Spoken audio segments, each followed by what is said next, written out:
ما تكفي مساحة لو نعيش بلا سماحة وانت عايش بحب. Bismillahirrahmanirrahim. Assalamualaikum warahmatullahi wabarakatuh. Perkenalkan, nama saya Qadriansa, mahasiswa Institut Agama Islam Darul Ulum Asahan Kisaran, semester 1, Prodi Pendidikan Agama Islam Fakultas Tarbiyah. Di sini saya akan sedikit menjelaskan mengenai ayat-ayat Pancasila dalam Al-Quran. Ayat-ayat Pancasila. Ada juga kelompok yang mengusung ideologi Islam karena mereka menginginkan penanaman nilai-nilai Islam dalam setiap sendi kehidupan secara menyeluruh.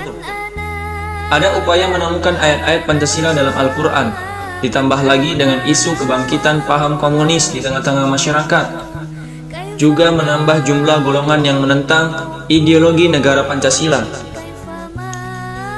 Dalam sila pertama, Pancasila sebenarnya membawa konsep tauhid dan toleransi beragama. Hal ini juga pasti senada dengan ajaran Islam.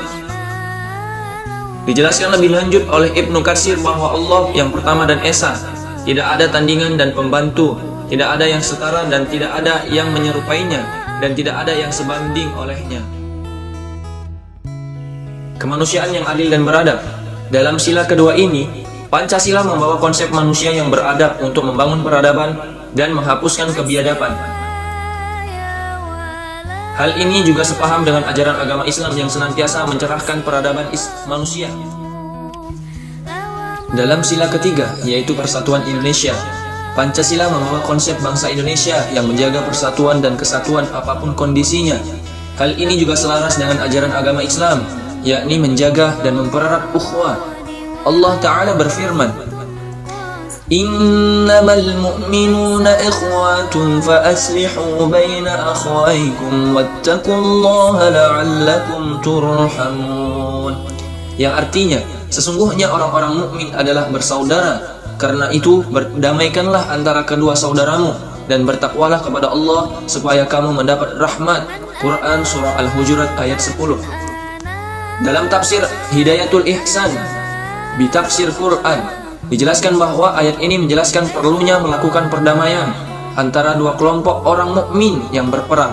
Hal itu juga perlu dilakukan sebab sesungguhnya orang-orang mukmin itu bersaudara. Dalam sila keempat, yakni kerakyatan yang dipimpin oleh hikmat kebijaksanaan dalam permusyawaratan perwakilan, Pancasila membawa konsep musyawarah dalam setiap kondisi untuk menyelesaikan permasalahan. Hal ini juga sejalan dengan ajaran agama Islam yang mengedepankan musyawarah dibanding perdebatan. Seperti firman Allah yang artinya, maka disebabkan rahmat dari Allah lah kamu berlaku lemah lembut terhadap mereka.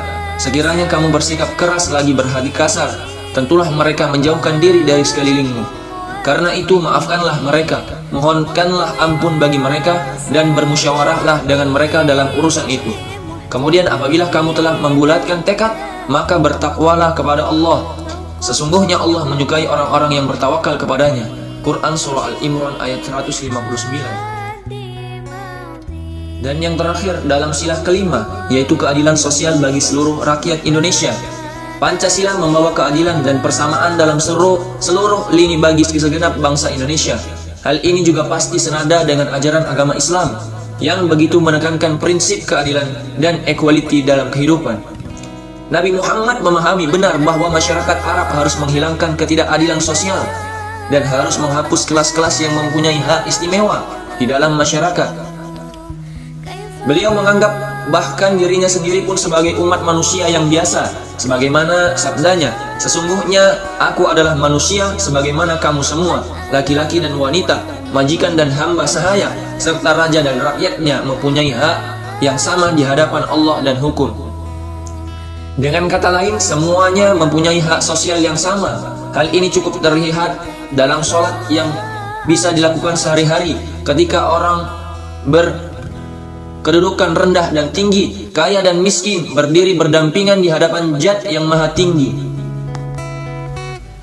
Selain itu, konsep keadilan ekonomi di dalam Islam juga tergambar jelas dalam ajarannya untuk berzakat.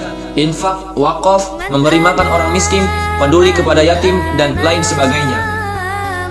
Pancasila sejalan dengan Al-Quran. Semua uraian tentang ayat-ayat Pancasila yang saya jelaskan begitu membuktikan bahwa Pancasila tidak bertentangan dengan ajaran Islam.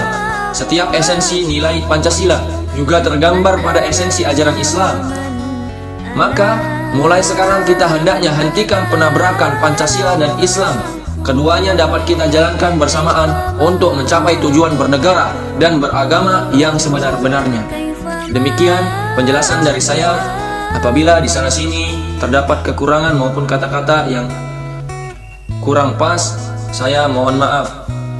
Terima kasih. Saya akhiri. Assalamualaikum warahmatullahi wabarakatuh.